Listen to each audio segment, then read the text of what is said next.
Yeah, I think it's Just- really good. Yeah. I want to just make a comment. I was attending a continuing medical education seminar this weekend in Charleston, and you know, we had about 200 docs there. And one of our classes was on, as is law requires, we have to take a long-acting opiate prescribing class and things of that nature. And it was amazing to me, and I know it's probably because I know Will and the job you guys have been doing, but you know, a lot of docs have no idea that any of that's going on. And you know, it's kind of like we're being educated from our end on long-acting opioids and chronic control, pain medicine control, but there's like this joint between you guys and us and things of that nature. And I was wondering if it would be a problem, or I'm thinking about this, is maybe next year when we address this, that you could come up and maybe talk to Would love us to. about it. Because I wish you every know doctor that's- would come watch a day of court.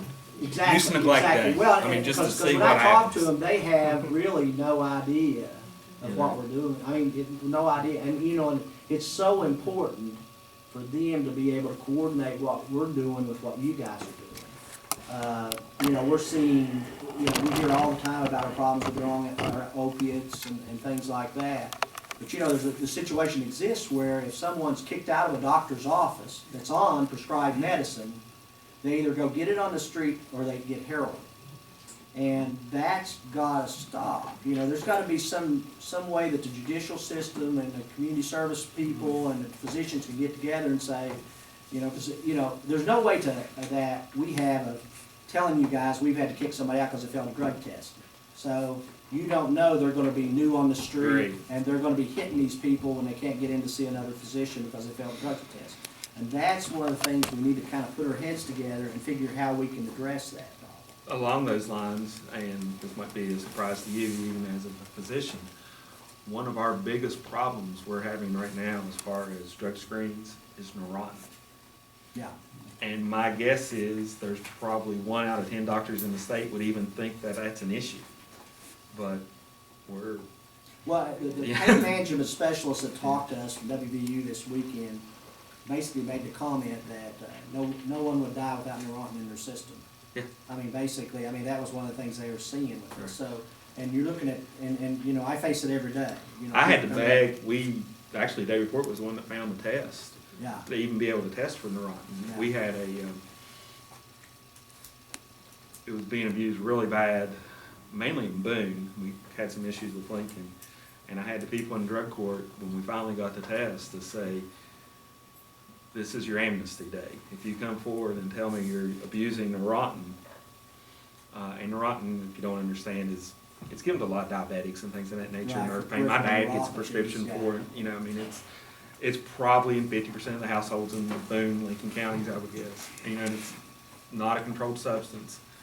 When I asked them this is your amnesty day, I'm gonna have y'all screened at the end. I want you to come forward, and if you tell us you've been using, we won't kick you out, we won't send you to prison, we'll probably put you back in the program, but I believe it was 19 out of 21 people came forward. Taking Neurontin. Taking Neurontin. And the problem with it is, it's not taking one pill. In order for them to get the effects, they take 10 to 12 to 20 pills at a time. And who knows what that does to the well, there's some liver. mixing going on, I think, with other Yes, drugs. and you can stuff. add alcohol to the mix. You know, and we've talked all along about, you know, Lyrica is a controlled substance Exactly the now, same it thing. wasn't initially, and Neurontin needs to be that way. Yes. There's absolutely no difference in the abuse potential of those two. I drugs. have tried to work some, Senator Manchin takes a pretty hard stance on substance abuse, and I've worked with his office some on trying to make some controlled substances very, very hard on the federal level, but he's at least aware of the problem, and he's going to try some things on that. So, But I may be hitting you up to see if you want to. I'd love to. Because I think that's where the disconnect is between the physicians and the people that are trying to do things like you're doing. They need to know about this in other parts of the state, and they need to, you know, we need to get involved too. would love to come. Thank you. Any other questions? I mean, like I said, I think we need it. I know money's tight, but I think your jail bill would skyrocket. Yeah. Not that it's not already, but Michelle, if you don't care, just get that stuff up and we'll put it on the agenda and sign what you need to have signed. You've got it all? Yeah. Okay. Commissioner So we'll get it Matthews, to you. I just wanted to address the issue with the pretrial program you talked. Apparently Commissioner Matthews and myself contacted the Supreme Court the same week regarding the two different county programs. And they responded to me thinking I was working with him. And then she responded to me and she said, I already sent you an email. And I was working at the Thompson request from Boone County. Oh, I do have a question. That's Did you what ever happened. get your computers over there that you were trying to get on that grant that Katie were working with? No, we haven't had any, but that's through Region Two, and. And they were gonna be over for you all to use and stuff, right? If the- Well, I mean, we wrote the grant, it's in Region Two's hands, and they are sending it to the federal government, but the federal government has to award the money. But, I haven't found anything out, and whenever I talk to her, but, still in the works, but you just don't know whether you're awarded or not. I don't know if they're gonna be releasing any money. Appreciate it. It's worth a shot. All right. Thank you, guys. Okey doke. You can head home, everybody. Don't feel like you have to stay. My son's playing at Duval right now for a basketball game. Oh, my, that's where mine's at. Okay. Okay. Mine's probably watching at the very end of the bench. Thank you all. See you there.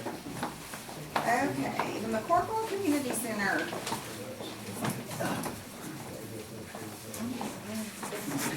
I'd like to say good evening to the commissioners this evening. My name's Glenn Turley. This is Dallas Clay. I'm the president. He's the vice president of the advisory committee at the McCorkle Community Center. Probably you've sent us some things you wanted to know about what was going on there, what we've accomplished and not accomplished. Mostly in the last year, we're talking about 2015, it's been trying to keep the building maintained. I think we replaced a few air conditioners, things like that. The fence got knocked down in a flood. That was put back up by volunteer help. The biggest thing we're doing right now at the McCorkle Community Center is our outreach program. It may not sound like a lot, but we went over the books today and we're averaging somewhere between 35 and 45 people a day. We're very fortunate. We've got a couple churches in Tennessee. They send us some trailers with clothes in it, furniture in it, and chairs, sofas come in, bed things that you need. I'm talking mattresses and all. They're gone in just a little bit. So that's the biggest thing we're handling right now. It's all volunteers. Nobody's paid to do this. Everybody volunteers, and it is a lot of work for the ladies and those that volunteer to go through to get everything hung up, and it's free to the people in the community. And as most of us know right now, with all the layoffs and everything that's going on, they're really staying busy. Coats and things like that generally do not stay around very long. As far as what we want to accomplish there, we haven't said anything this year other than a few things. The reason is we're not sure about the building. Last summer with the budget the way it was for the commissioners, we weren't sure, so some things we just didn't go ahead and complete. And we're kind of the same way now. We've heard the building may be up for sale. So we're not sure what to give you. Now, the few things we want to accomplish, if we can, add some more improvements. We've got the shelter that was put up, the picnic tables, all that was provided by Parks and Rec. They are still wanting to help us with a few more things, get our playground all finished and everything done there. We need a couple more air conditioners in the building. They're very old, they're wore out. Few things of that nature. We need several other things. I'm going to look at my notes.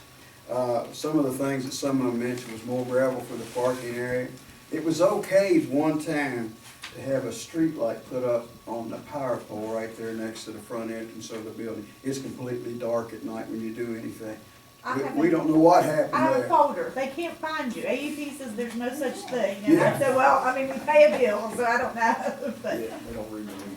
yeah, so, I don't know what the problem is I there. took red tape and put it around the Yeah, poles. we told them to mark the Big signs thing. is what here. So that was one of the things. Also, we need some flooring for our display rooms. It's old, very old carpet. It was put down many, many years ago. A couple of floors, we actually took it up and had them buffed out and worked it ourselves and got them cleaned up, but it is a major job, I promise, because it's all glued down. Those are the things we want to do. Dallas and I had already talked. We've decided we're going to put electric out to our shelter. We're going to run the power out there from the main building.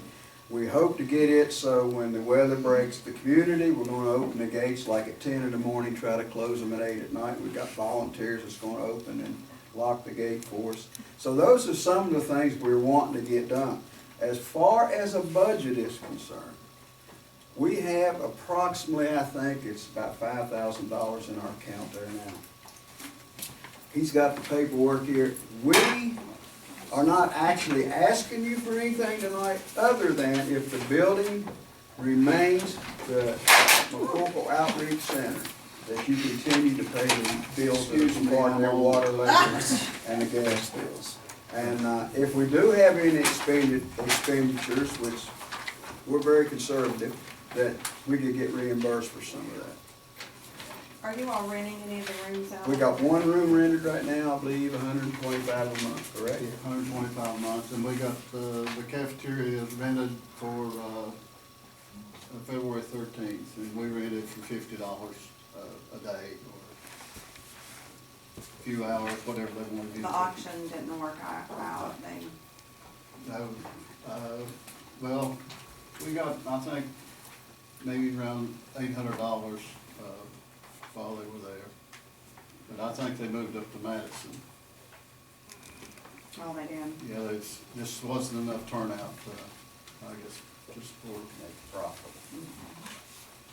I know they heard Larry make mention to the Honda Tools, and that's who was interested in the building, and they contacted the EDA, and I think, I guess they might have went over and looked at it before we even knew they were interested in it, but, you know, if we will have to auction it off, and we're not to that point yet, I don't think. We've got the election coming up, it's a precinct, early voting, I don't think we can do anything, because we can't change the precinct for 60 days. Emergency precinct change has to be made by February 10th, and order must be done by March 11th.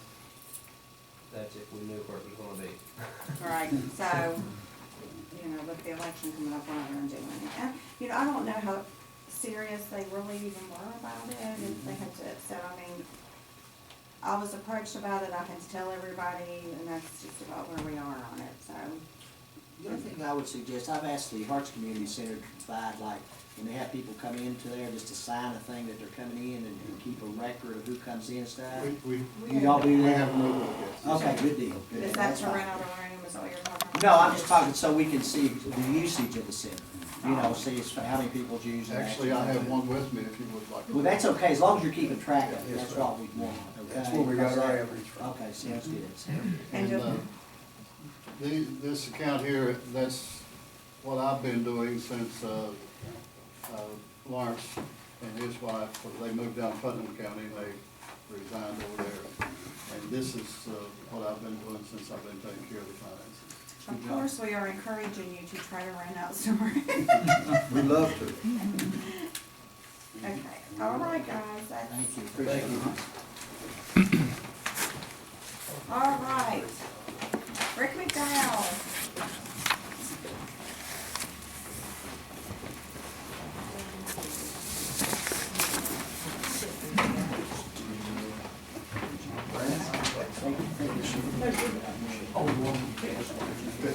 Rick, it's good to know we're friends tonight. We don't know what you're gonna tell us tonight, so you buttering us up for. I don't know what you're gonna tell me tonight. I want to talk a little about the Farmland Protection Board, and then I also thought, if it's all right, I'll do a quick, end of the Phase 5 green wastewater, just to update on it. Okay. Okay.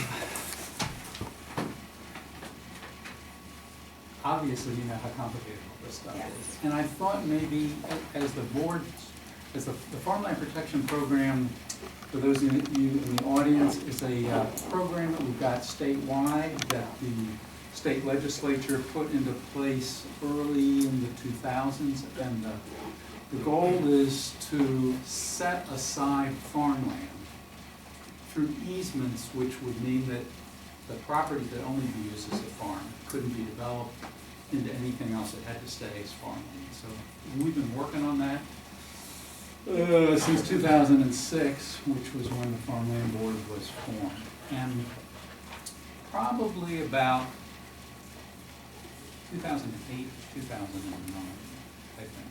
That's when we first got a farm that we were looking at for a possible easement. And this was the McComas Farm on Dairy Road, which is 149 point so many acres, almost 150 acres. So back when this whole thing started, when we started working with Morgantown, with NRCS, which is part of the Federal Department of Agriculture, they matched money for this. So originally, when we looked at this property, they said to us, okay, in order for us to set aside some money for a match, we've got to sort of think about how much this easement's value would actually be.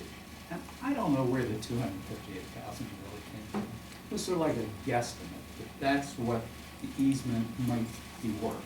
So when we first applied a long time ago to try to get into the running, it was 258,000. And at that point, NRCS said, okay, we would pay half of that set aside, that easement, based on maximum qualifying soils. So they set aside $129,000. And that's how much has always been up there, part of the farm bill, waiting for this thing to happen, with the idea that the county would match that. So this stuff about 50-50 match really goes back to this point in time.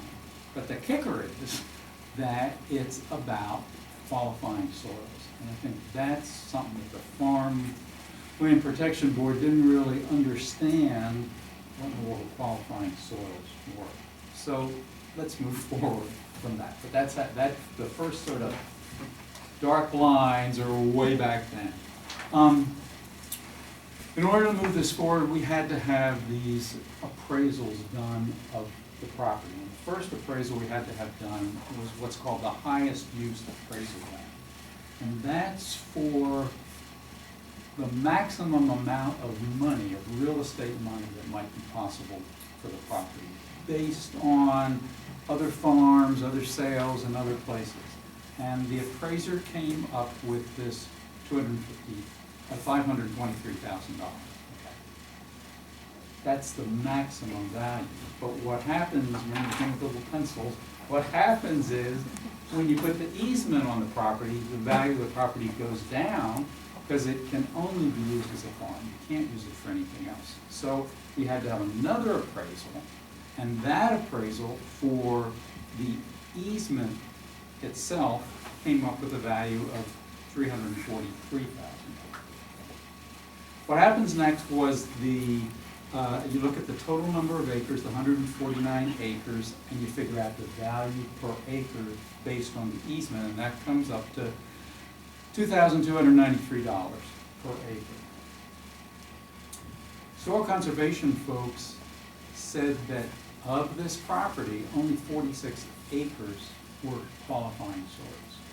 So that meant that the federal government would only give us money for 46 acres. So on those 46 acres, what NRCS would pay drops way down to $52,000.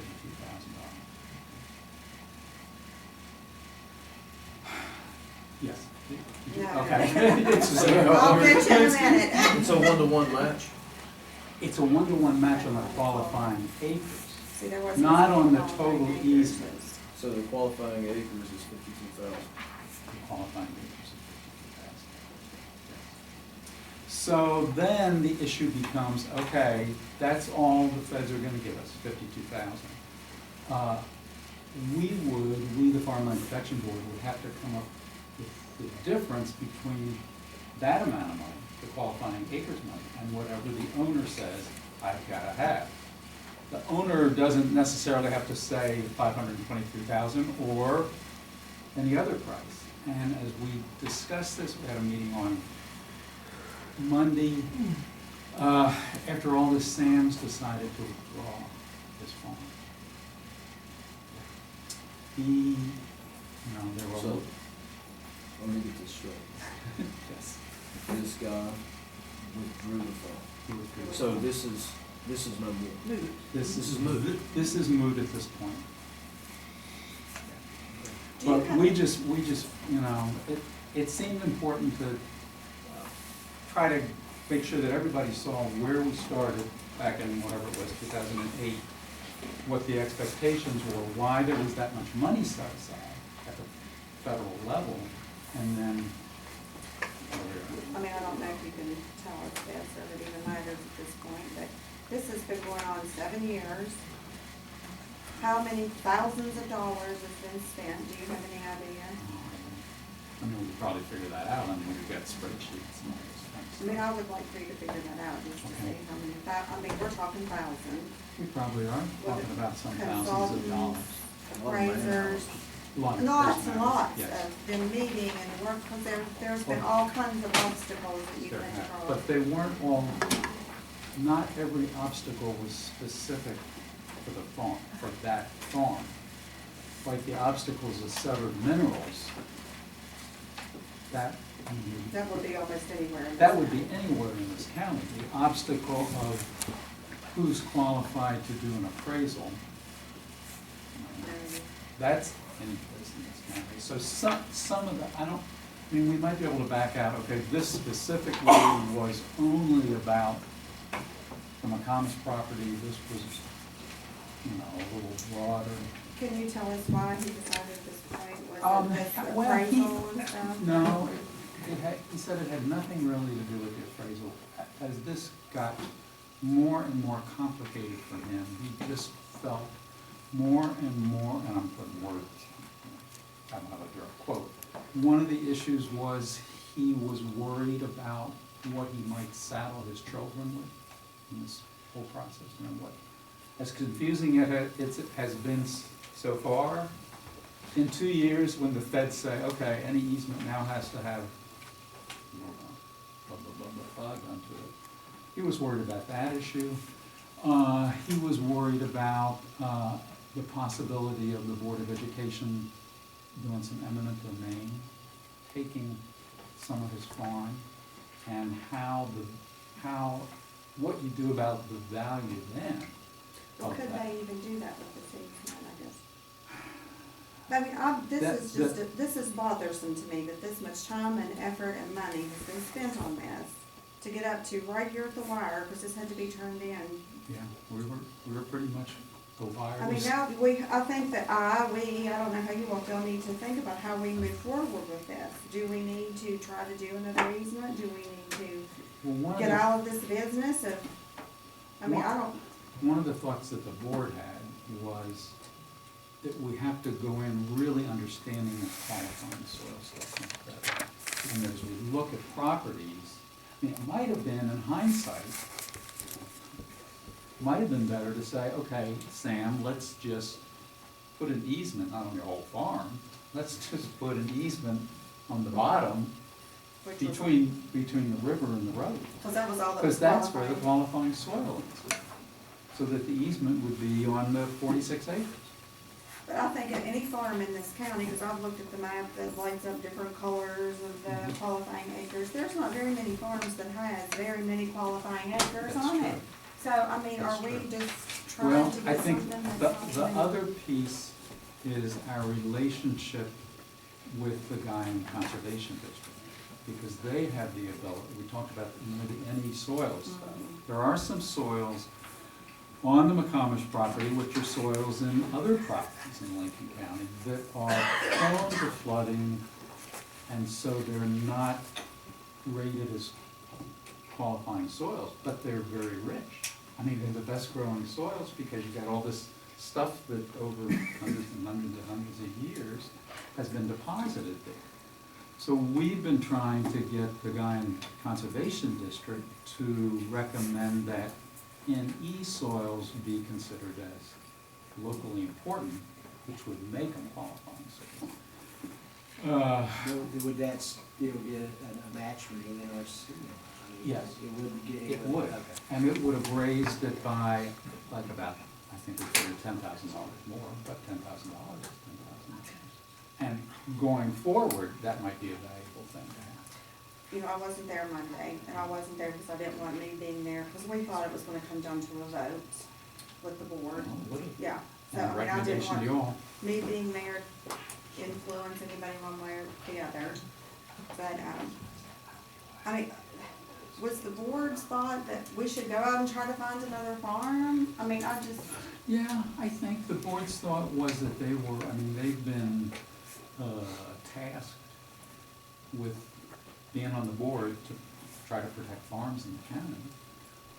And there was some suggestions of some other areas we might look to where. I mean, you have I think, you said you had the money spent, you can get that for us to look at, right? I mean, as far as what you spent. What we have spent, yes. Right, because I think that gives us an idea of the cost of trying to establish whether these are something that, would fall within those guidelines and stuff, and I think then that would allow us to make a decision on. I mean, it's bothersome to spend thousands and thousands, I mean, it has been thousands, I know. Uh-huh, And then somebody pull out at the end like this. yeah. Well, I'm sure you don't like doing that either. I mean, you I don't know like, everybody was it's probably like just- spinning your wheels and then you Yeah. find out you're getting out of one mud hole into the next one, so, or snowbank as it may be. Well, not now. Yeah. It's mud. Believe me, there's still some snow on my hill up there, so. But, yeah, I think I would like to look at that as far as the expense that you And I'll guys. try to went do a through. breakdown with ones that were specific for, I mean, like the appraisal cost. Well, we've got a $6,000 appraisal bill. That's specific for this farm. But you're gonna have that, and you're gonna have to have it appraised if you do another one. so Sure. that's gonna Oh, yeah, be- every time we do one of these. So, There- oh, it's been. It is a lot, it's a fair amount of money. It has been a lot of money, because there's been consultants and lawyers and Yeah. on and on and on for 7 years. Yes. Do you make anything for doing this? No. Me? Rick picked that? No, I was just saying, No. if you look at this No, long they're term, and do it board, right, it's you're volunteer not board. gonna be around, you're not, I mean, forever. I That- mean, boy, maybe, that's maybe true. another 50 or 60 years, Oh, but I not, don't not think even that. that. And, there may need to be, I just would like to know what the cost of this to get to this point was. You know what I mean? And that Sure. way we'll see, because every time this happens, it's gonna cost us a significant It is gonna money cost to get us to some this money. point, so. That's right. I think, and then we look, like the President was saying there, we'd look at, we'd also like to probably look at the available possible properties that, and as far as total to the county and what we maybe go after, so we got some And we ideas. could what take to- some, well, you guys. Well, and I think There's that's the this whole thing, really- because we say before, back when we started this, I think it was, had real good intentions. I mean, Yes. we all have real good intentions for it, but I think right now, I mean, especially with this happening like it did, and I can probably see the landowners' resistance to it. You know what I mean? I really think, because when we first got into it, we didn't think it was gonna be like this either, so. But I would like to know what the expense that we've already put up to get to this point, so that we have some idea, if we're looking at other properties, what we're What we going might to, have to do. because if you're spending, $25,000 to get to this point or better, and then 50% of the property owners back out at the last minute, that's just gonna throw you into, we're gonna just be throwing bad money after good money, Yeah. so. Well, I mean, the board is certainly better educated than they were in 2006. And you have a lot more information to go on. You have that great map that shows all the soils in the county, what Right. they are, so, I mean, you could just about look at that and tell. And the what other farms thing, would the be. other thing we'll do at our next meeting, which won't be until March, is that we'll ask, we have the person that we hired as a administrator who helps us try to move all this stuff through all the red tape. She's gonna bring us information about other kinds of matching things, besides just the way we've done it. I mean, there is money, through preservation trusts and things like that that might help us match. Can I just clarify for my own information? This is, and I don't want to say self-funding, but I mean the commission isn't giving any money. It's funded through the levy on every property transfer. That's correct. So It's an extra 1%. 2 point something per thousand. And your reserves, I think I had in the paper. You had like 250,000, maybe. Yes. Right. I mean that's going to keep growing as long as people are transferring property in the county.